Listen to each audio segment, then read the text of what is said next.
Hi friends, അസ്സലാമു അലൈക്കും. എല്ലാവർക്കും സുഖമല്ലേ? ഈ നോമ്പിൻ്റെ സമയത്തെ നല്ല ട്രെൻഡിങ് ആയിട്ടുള്ള ഒരു ഐറ്റം തന്നെയാണ് കേട്ടോ ഈ കിളിക്കൂട്. അപ്പോൾ ഇതുവരെ ട്രൈ ചെയ്ത് നോക്കാത്തവർ ഒന്ന് ഈ കിളിക്കൂട് ഒന്ന് ട്രൈ ചെയ്ത് നോക്കിയിട്ട് വീട്ടിൽ മക്കൾക്കൊക്കെ ഒന്ന് ഉണ്ടാക്കി കൊടുക്കണേ. എന്ത് ടേസ്റ്റാണെന്നറിയാവോ? അപ്പോൾ വെറൈറ്റി ആഗ്രഹിക്കുന്നവർക്കായിട്ട് ഇതാ ഒരു പുതിയ റെസിപ്പി. കിളിക്കൂട് നമുക്ക് എങ്ങനെയാണ് പെട്ടെന്ന് ചെയ്തെടുക്കുന്നത് നോക്കാവേ. അതിനാവശ്യമായിട്ട് ഞാനിവിടെ ഒരു ഫ്രൈ പാൻ എടുത്ത് വെച്ചിട്ടുണ്ട്. പാൻ ഒന്ന് ചൂടായതിന് ശേഷം നമുക്ക് കുറച്ച് വെളിച്ചെണ്ണ ഒന്ന് ഒഴിച്ച് കൊടുക്കാവേ. അതിലേക്ക് ഒരു 2 സവാളയൊന്ന് ചെറുതായിട്ടൊന്ന് കനം കുറച്ച് അരിഞ്ഞ് നമുക്കിതിലേക്ക് ഇട്ട് കൊടുത്തിട്ടൊന്ന് നല്ല സോഫ്റ്റ് ആകുന്നത് വരെ ഒന്ന് വഴറ്റി കൊടുക്കാവേ. ഇനി ഈ സമയം സവാള ഒന്ന് വഴണ്ടി കിട്ടാനായിട്ട് നമുക്കിതിലേക്ക് കുറച്ച് ഉപ്പൊന്ന് ഇട്ട് കൊടുക്കാം കേട്ടോ. ഉപ്പും കൂടെ ഇട്ട് കൊടുത്തതിന് ശേഷം നല്ലതുപോലെ സോഫ്റ്റ് ആകുന്നത് വരെ നമുക്ക് വഴറ്റി കൊടുക്കാം കേട്ടോ. ഇനി ഇതിലേക്ക് നമുക്ക് ഇഞ്ചിയും വെളുത്തുള്ളി ആവശ്യമുണ്ട്. രണ്ടും ഞാൻ ഒന്ന് ചതച്ചിട്ട് ഇതിലേക്ക് ഈ സമയം ഒന്ന് ചേർത്ത് കൊടുക്കുവാണേ. ഇഞ്ചിയും ഒരു 1/2 ടേബിൾ സ്പൂൺ, വെളുത്തുള്ളി ഒരു 1/2 ടേബിൾ സ്പൂൺ ഉണ്ടാവും. അത് നമുക്കിതിലേക്ക് ചേർത്ത് കൊടുക്കാവേ. ഇനി ഇഞ്ചിയുടെയും വെളുത്തുള്ളിയും എല്ലാം ഒന്നും നല്ലതുപോലെ ഒന്ന് സോഫ്റ്റായി വഴണ്ട് വരുന്ന സമയത്തിന് നമുക്കിതിലേക്ക് കുറച്ച് കറിവേപ്പിലയും കൂടെ ഒന്ന് ഇട്ട് കൊടുത്തിട്ട് നന്നായിട്ടൊന്ന് ഇളക്കിയെടുക്കാവേ.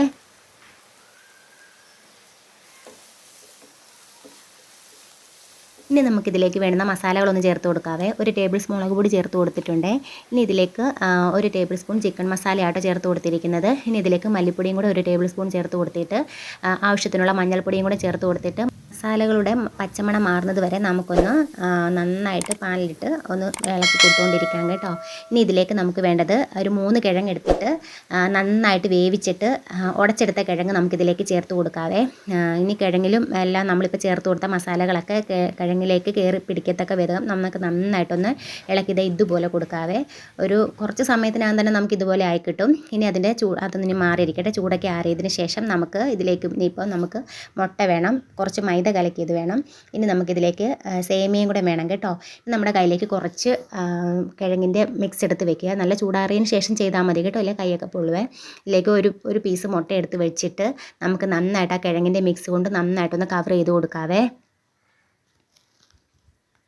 ഇതുപോലെ തന്നെ ഒരു പാടുമില്ല കേട്ടോ. നമ്മളൊന്ന് സൂക്ഷിച്ച് ചെയ്ത് കൊടുത്താലും മതി. കിഴങ്ങൊക്കെ ആകുമ്പോഴത്തേക്കും നല്ല സോഫ്റ്റ് ആയിട്ടാണല്ലോ, നല്ല വെന്ത കിഴങ്ങും കൂടെയൊക്കെയാണ് നല്ല സോഫ്റ്റ് ആയിട്ടാണ് ഇരിക്കുന്നത്.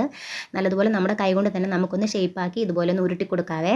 നമ്മൾ എന്തായാലും വൈകുന്നേരം സമയം എന്തായാലും നമുക്ക് നോമ്പൊക്കെയല്ല, നോമ്പാണെങ്കിലും അല്ലെങ്കിൽ എന്തായാലും നമുക്ക് കുട്ടികൾക്കൊക്കെ എന്തെങ്കിലുമൊക്കെ സ്നാക്സ് ഇതുപോലെ ഉണ്ടാക്കി കൊടുക്കണമല്ലോ. അപ്പോൾ നമ്മൾ ഇതുപോലെ നമുക്ക് വെറൈറ്റി ആയിട്ട് ചെയ്ത് കൊടുക്കാവേ.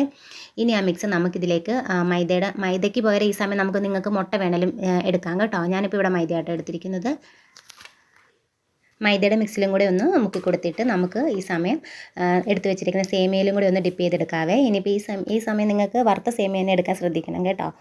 ഞാനിപ്പോൾ ഇവിടെ എടുത്തിരിക്കുന്ന വറുത്ത സേമിയാണ്. ഇനിയിപ്പോൾ നമുക്ക് സേമിയയിലും കൂടെ ഒന്ന് മുക്കിയിട്ട് ഇതുപോലെ തന്നെ നമുക്ക് ബാക്കിയുള്ളതെല്ലാം ചെയ്തെടുക്കാവേ. ഒരു തവണ തന്നെ കണ്ടാൽ തന്നെ നമുക്ക് മനസ്സിലാവുമല്ലോ ഇതെങ്ങനെയാണ് ചെയ്യുന്നതെന്ന് തന്നെ. അപ്പോൾ നമുക്ക് നല്ലതുപോലെ ഇതിനകത്തേക്ക് ആ സേമിയ ഒന്ന് കയറി പിടിക്കാൻ ശ്രമിക്കണം കേട്ടോ. നമ്മൾ മുക്കി കൊടുക്കുമ്പോഴത്തേക്ക് ഒന്ന് പിടിച്ചിരിക്കണം. നമുക്ക് നല്ല ക്രിസ്പി ആയിട്ടിരിക്കും, കഴിക്കാനും നല്ല ടേസ്റ്റാണ് കേട്ടോ. അപ്പോൾ നമുക്ക് ഇതൊന്ന് ഫ്രൈ ചെയ്തെടുക്കാവേ. ഇനി ഒരു സ്റ്റൗ ഒന്ന് ഓണാക്കിയിട്ട് വേറൊരു പാൻ വെച്ചിട്ട് അതിലേക്ക് കുറച്ച് വെളിച്ചെണ്ണ ഒഴിച്ച് കൊടുത്തിട്ട് നമുക്ക് എടുത്ത് വെച്ചിരിക്കുന്ന ഓരോന്നും ഇട്ട് കൊടുത്തൊന്ന് ഫ്രൈ ചെയ്തെടുക്കാവേ. ഇപ്പം ഞാനിവിടെ 2 ഇട്ട് കൊടുക്കുന്നുണ്ട്. നിങ്ങൾ ഇട്ട് കൊടുക്കുമ്പോഴത്തേക്ക് ഓരോന്ന് ഇട്ട് കൊടുത്താലും മതിയാവും. കാരണം രണ്ടും കൂടി ഒരുമിച്ച് ഇങ്ങനെ തിങ്ങി കിടക്കുമ്പോഴത്തേക്ക് നമുക്ക് മറിച്ച് തിരിച്ചൊക്കെ ഇടുന്ന സമയത്തിന് പൊടിഞ്ഞു പോകാൻ സാധ്യതയുണ്ട്. കിഴങ്ങൊക്കെ അല്ല, സോഫ്റ്റ് ആണല്ലോ, അപ്പോഴത്തേക്കും പൊടിഞ്ഞു പോകാൻ സാധ്യതയുണ്ട്. അതുകൊണ്ട് സൂക്ഷിച്ച് വേണം, വളരെ സൂക്ഷിച്ച് തന്നെ വേണം മറിച്ചിട്ട് കൊടുക്കാനായിട്ട്. ഓരോന്ന് ഇട്ട് കൊടുത്താലും മതിയാവും കേട്ടോ. ഇനി ഓരോ സൈഡും നമുക്ക് ക്രിസ്പി ആകുന്നത് വരെ മറിച്ചും തിരിച്ചൊക്കെ ഇട്ട് കൊടുത്തൊന്ന് ഫ്രൈ ചെയ്തെടുക്കാവേ. നമ്മുടെ ചാനൽ സബ്സ്ക്രൈബ് ചെയ്യാതെ വീഡിയോ കാണുന്ന കൂട്ടുകാരുണ്ടെങ്കിൽ ഒന്ന് ചാനൽ സബ്സ്ക്രൈബ് ചെയ്ത് സപ്പോർട്ട് ചെയ്യണേ. ഇതിൻ്റെ പേര് പോലെ തന്നെ കിളിക്കൂടെന്നാണല്ലോ ഇതിൻ്റെ പേര് പോലെ തന്നെ വെറൈറ്റി ആയിട്ടുള്ളൊരു സ്നാക്ക് തന്നെയാണ് കേട്ടോ. ഇനി ഈ സമയം നമുക്ക് മുട്ട മാറ്റിയിട്ട് മുട്ടയ്ക്ക് പകരം ചിക്കനോ ബീഫോ എന്ത് വേണേലും വെച്ചിട്ട് നമുക്ക് ഈ സമയം ഇതുപോലെ തന്നെ ചെയ്തെടുക്കാം കേട്ടോ. എല്ലാത്തിനും അതിൻ്റേതായിട്ടുള്ളൊരു വെറൈറ്റി ടേസ്റ്റ് തന്നെ ആയിരിക്കുമേ. കുട്ടികൾക്കൊക്കെ ആണെങ്കിൽ കാണുമ്പോഴും ഒരു ഭംഗിയായിരിക്കുമല്ലോ, അതുപോലെ തന്നെ കഴിക്കാനും നല്ല ടേസ്റ്റാണ്. കുട്ടികൾ ഇഷ്ടത്തോടെ കഴിക്കുന്നത് നമുക്ക് കാണാനും ഒരു സന്തോഷം തന്നെയല്ലേ. അപ്പോൾ ഇതുവരെ ട്രൈ ചെയ്ത് നോക്കാത്തവരൊന്ന് ട്രൈ ചെയ്ത് നോക്കണം കേട്ടോ. അപ്പോൾ നമ്മുടെ കിളിക്കൂട് ഇവിടെ ഏകദേശം റെഡി ആയിട്ടുണ്ട്. നമുക്കിനി ഇതിൽ നിന്നും എണ്ണയിൽ നിന്ന് ഒന്ന് കോരി മാറ്റിയേക്കാം കേട്ടോ. എത്ര സിമ്പിളല്ലേ ഉണ്ടാക്കിയെടുക്കാനായിട്ട്. നമ്മളിതുപോലെ തന്നെ ബാക്കിയെല്ലാം ഫ്രൈ ആക്കി വെച്ചിട്ടുണ്ടേ. ഇതുപോലെ ഒന്ന് ട്രൈ ചെയ്ത് നോക്കാത്തവരൊന്ന് ട്രൈ ചെയ്ത് നോക്കണേ.